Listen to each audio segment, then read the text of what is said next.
నమస్తే, welcome to Andhra Prabha. నేను Prashanth. Iran Israel America war ఇప్పుడు ఇంకా కొనసాగుతుందనే చెప్పుకోవాలి. ఆ దాడులు మాత్రం ఏమాత్రం ఆగట్లేదనే చెప్పుకోవాలి.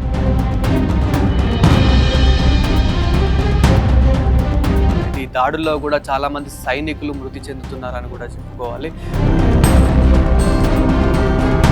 మరి ఈ దాడులు ఏ విధంగా జరుగుతూ ఉన్నాయి, ఇంకా ఎన్ని రోజుల పాటు కొనసాగుతూ ఉంటాయి అనేది ఒక్కసారి చూస్తే కనుక మనము గతంలో మనకు ఒక 1 month బ్యాక్ చూసుకుంటే కనుక అది ఏ రకంగా వార్ జరిగింది, ఇరాన్ పైన అమెరికా ఏ విధంగా దాడి చేసింది, ఎలాంటి మిసైల్స్ వాడింది, ఎలాంటి ఆయుధాలు వాడింది, అప్పుడు కూడా ఎంతమంది మృతి చెందారు అనేది మనం చూస్తూనే ఉన్నాము. ఇప్పుడు మళ్ళీ తీరా చూస్తే కనుక గత 2 రోజుల నుంచి దాడులు ఏమాత్రం ఆగట్లేదు. ఇటు ఇరాన్ ఆగట్లేదు, అటువైపున యుఎస్ ఆగట్లేదు. రెండు పక్కల చూసుకున్నా కానీ, ఎటు పక్క చూసుకున్నా కానీ పెద్ద పెద్ద మిసైల్స్ వాడడం కానివ్వండి, అదేవిధంగా దాడులకు సంబంధించి ఏవైతే ఆయుధాలు ఉంటాయో, డ్రోన్స్ ఉంటాయో, ప్రతి ఒక్కటిని వాళ్ళు యూజ్ చేయడం అయితే జరుగుతుంది.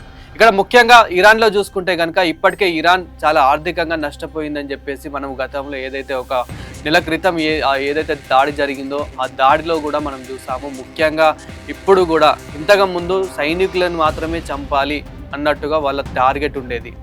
మెయిన్ ఆర్మీనే టార్గెట్ చేసేవాళ్ళు. అంటే ఇటు పక్కన ఇరాన్ చూసుకున్నా కానీ, అటు పక్కన యుఎస్ చూసుకున్నా కానీ ఒకరికొకరు ఆర్మీని మాత్రమే టార్గెట్ చేసేవారు. ఆర్మీని మాత్రమే ధ్వంసం చేయాలి అని చెప్పేసి ఒకటి పెట్టుకునేవాళ్ళు. కానీ ఇప్పుడు తీరా చూస్తే కనుక ఏవైతే ముఖ్యంగా ఉపయోగపడే ఫ్యాక్టరీలు ఏవైతే ఉన్నాయో, ముఖ్యంగా మనం ఏదైతే నెల క్రితం చూసిన దాడిలో కూడా క్రూడ్ ఆయిల్ ఫ్యాక్టరీని ఏ విధంగా ధ్వంసం చేశారు, ఏ విధంగా దాడి చేసింది అమెరికా అనేది చెప్పేసి మనం చూసాము. అలాంటిది ఇప్పుడు సేమ్ క్రూడ్ ఆయిల్ ఫ్యాక్టరీలు ఏ విధంగా అయితే ఉన్నాయో, క్రూడ్ ఆయిల్ ఫ్యాక్టరీలు కానివ్వండి, రైస్ ఫ్యాక్టరీలు కానివ్వండి, వాటర్ ఫ్యాక్టరీలు కానివ్వండి, ఇలాంటి ఫ్యాక్టరీల మీద ఆర్థికంగా దేని మీద అయితే దెబ్బ కొడితే ఆర్థికంగా వాళ్ళు లాస్ అవుతారో సో వాటి మీదే టార్గెట్ చేస్తున్నాయి. ఇటు పక్కన ఇరాన్ అదే వైపున టార్గెట్ చేస్తూ ఉంది, ఒక పక్కన అమెరికా కూడా అదే వైపున టార్గెట్ చేస్తూ ఉంది. అయితే మనము ఆ నెల క్రితం ఏదైతే దాడి జరిగిందో ఆ దాడిలో క్రూడ్ ఆయిల్ ఫ్యాక్టరీ మీద దాడి చేస్తే దేశవ్యాప్తంగానే కాదు మొత్తం ప్రపంచవ్యాప్తంగా ఎన్ని దేశాలు ఎఫెక్ట్ అయ్యాయని మనం చూసాము. ఈవెన్ మన భారతదేశం కూడా క్రూడ్ ఆయిల్ వల్ల ఎంత ఎఫెక్ట్ అయ్యింది, ఎంత సఫర్ అయ్యింది, మన 2 తెలుగు రాష్ట్రాల్లోనే ఎంత సఫర్ అయ్యారు.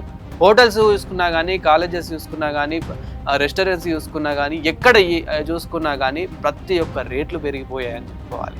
జస్ట్ ఒక్క వారు వల్ల ప్రతి ఒక్క రేట్లు పెరిగి, అలాంటిది ఇప్పుడు ఈ వారు వల్ల మరి ఈ ప్రపంచవ్యాప్తంగా ఎన్ని దేశాలు ఎఫెక్ట్ కాబోతున్నాయి. ఒకవైపైన చైనా సపోర్టు ఇరాన్కి చాలా ఉందని చెప్పేసి కనిపిస్తూ ఉంది.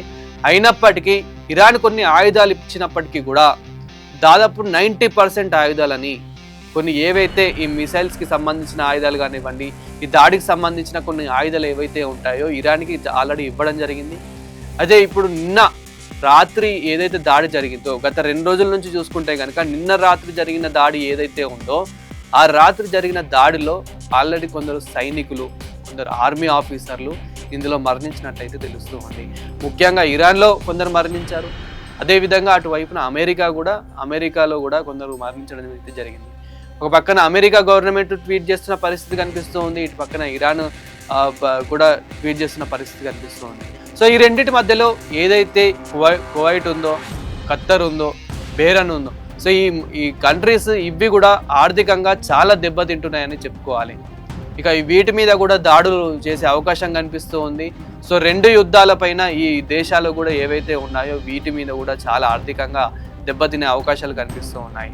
ముఖ్యంగా ఇటు ఇరాన్ పక్కన చూసుకుంటే కనుక ఇరాన్ పైన ఆల్రెడీ అమెరికా ఏమాత్రం ఆగకుండా దాడి చేస్తూనే ఉంది. ఈ దాడిలో చాలామంది సైనికులు కూడా మరణిస్తూ ఉన్నారు. ఆల్రెడీ కొంతమంది అక్కడ చికిత్స పొందుతున్న పరిస్థితి కూడా కనిపిస్తూ ఉంది. గాయాలతో వాళ్ళు చికిత్స పొందుతున్న పరిస్థితి కూడా కనిపిస్తూ ఉంది. ఇటు పక్కన ఇరాన్ ఏదైతే ఉందో ఇరాన్ కూడా ఏమాత్రం ఆగకుండా మిసైల్స్ సాయంతో, డ్రోన్ల సాయంతో అటు అమెరికా మీద కూడా ఏమాత్రం ఆగకుండా, అంటే మనం నెల క్రితం ఏదైతే దాడి చూసామో అంతకు రెట్టింపుగానే వీళ్ళు ఏమాత్రం ఆగకుండా దాడి కూడా చేస్తున్న పరిస్థితి అయితే కనిపిస్తూ ఉంది. ఇదంతా జరిగితే మరి అమెరికా ఆర్థిక పరిస్థితి ఏ విధంగా ఉండబోతుంది, స్టాక్ మార్కెట్ ఏ విధంగా పడిపోబోతుంది, మనం ఒక్క వార్ వల్లనే ఏ విధంగా స్టాక్ మార్కెట్ పడిపోయింది అనేది మనం చూసాము. సో మరి ఇప్పుడు ఇంకా ఏ విధంగా పడిపోబోతుంది. ఇప్పటికే చాలా మంది ఇందులో మృతి చెందినట్లయితే తెలుస్తుంది. ఇందులో చాలా మంది ఇప్పటికే మృతి చెందారు. కానీ అమెరికా గవర్నమెంట్ మాత్రం అఫీషియల్గా కొంతమంది పేర్లే బయటకు చెప్తూ ఉంది.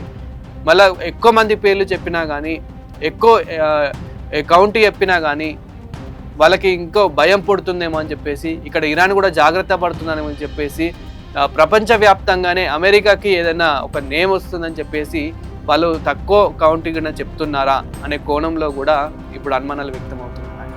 ముఖ్యంగా ఏదేమైనప్పటికీ ఇప్పుడు ఈ వార్ మధ్యలో మాత్రం చాలా మంది మరణించడం అయితే జరుగుతుంది.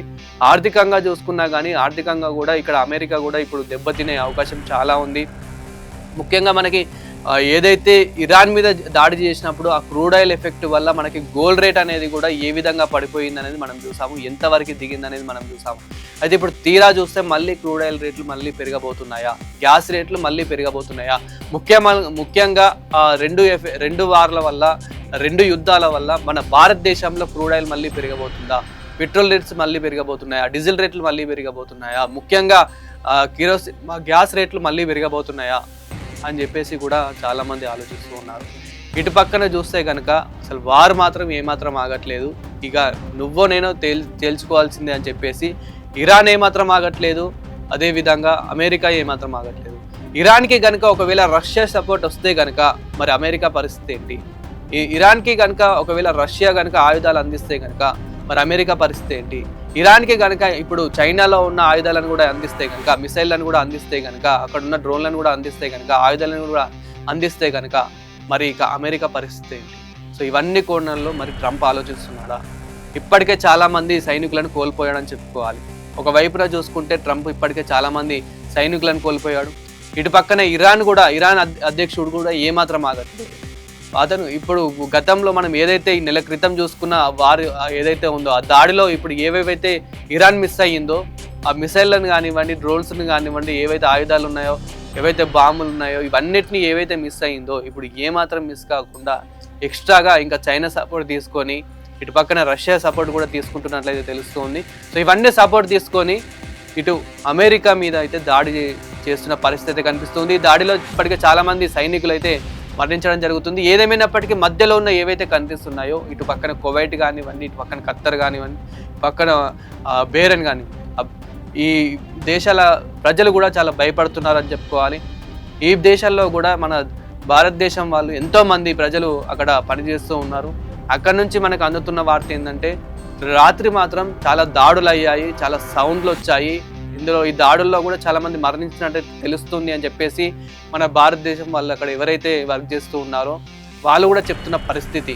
సో మాకు కూడా ఎప్పుడు ఏం జరుగుతుందో కూడా తెలియదు. ఇంతకుముందు జస్ట్ సైన్యం మీదనే వాళ్ళు దాడి చేసేది, బార్డర్ల మీదనే దాడి చేసేది. కానీ ఇప్పుడు ముఖ్యంగా ఏవైతే ఫ్యాక్టరీలు ఉన్నాయో, మేము చేసే ఫ్యాక్టరీలు ఏవైతే ఉన్నాయో, ముఖ్యంగా దేని మీద అయితే దాడి చేస్తే ఆర్థికంగా దెబ్బతింటుందో వీటి మీద ఫోకస్ చేయడం అయితే జరిగింది. సో దీనివల్ల మేము కూడా భయపడుతున్నామని చెప్పే పరిస్థితి అయితే ఇక్కడ కనిపిస్తూ ఉంది. ఏదేమైనప్పటికీ ఇక నువ్వా నేనా అన్నట్టు ఇంకా ఆగట్లేదు. ఈ దాడిలో కూడా ఎంతోమంది మరణించడం అయితే జరుగుతుంది. మరి చివరికి ఏం జరుగుతుంది అనేది అయితే చూడాలి, ఎవరు గెలుస్తారనేది కూడా చూడాలి. ఇంకా ఈ వారి వల్ల మరి మన భారతదేశానికి కూడా ఎలాంటి ఎఫెక్ట్ అవుతుంది అనేది కూడా చూడాలి.